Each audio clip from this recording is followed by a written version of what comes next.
বাইরে রাজনীতি কইরা যে কি লাভ, এটাই ভাই আমি জানি না ভাই, এটাই বুঝি না রে ভাই, যে রাজনীতি কইরা কি লাভ ভাই। ভাই এই দেশে বর্তমানে রাজনীতি করে যে কি লাভ, ওইটা যদি আপনারা জানেন তাহলে একটু দয়া করে কমেন্ট করে জানায়েন ভাই।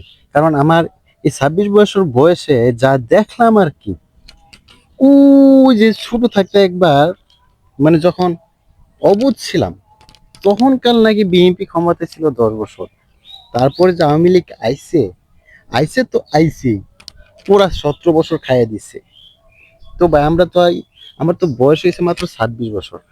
26 বছর তো 17 বছর তো গেছে গা আওয়ামী লীগ সরকারের। এর আগে তো ছিলাম অবুঝ, আর কোনো দল তো দেখিনি। কিন্তু এতটুক বয়সে যেটা বুঝলাম, যখন বিএনপি ক্ষমতায় থেকে গেছিল বা আওয়ামী লীগ আইছিল, তখন কি দেখছি আমরা, যে বিএনপি নেতা কর্মীদের বাড়িতে থাকার মতো কোনো অবস্থা নেই। জেল, বাড়ি ছাড়া, মামলা টামলা খাইয়া অবস্থা টাইট। কিন্তু এখন 17 বছর পরে আবার যা দেখলাম, যে আওয়ামী লীগ ক্ষমতা ছাইরা পালানোর পর এখন তাদের নেতা কর্মীরা মামলা টামলা বাড়ি ঘর সব ছাইরা গেছে। তো ভাই এখন যেটা বুঝলাম আর কি, এই দেশে এমন রাজনীতি করার কোনো মানে হয়নি। কে করবে এই রাজনীতি? আমি করবো না ভাই। এসব রাজনীতি ভুলেও যাওয়া যাবে না ভাই। একটা মানুষের গড় আয়ু হচ্ছে 60 বছর ভাই। মানুষের 60 বছর বয়সের যদি 10 বছর বা 17 বছর যেগুলো দেখলাম আর কি, এ যতদিন ক্ষমতা থাকে ততদিন আপনার মস টস করলেন, তারপর আপনার দেখা গেলো বাড়ি ছাড়া হয়ে গেলেন। এমন রাজনীতি তো করবার কোনো মানে হয় না ভাই।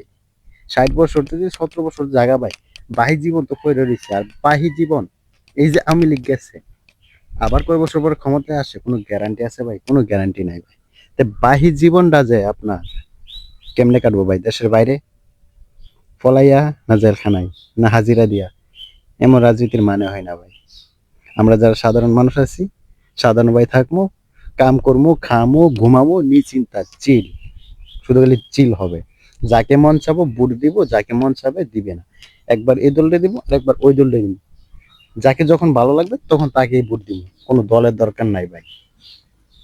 অনলি নিরপেক্ষ থাকবো।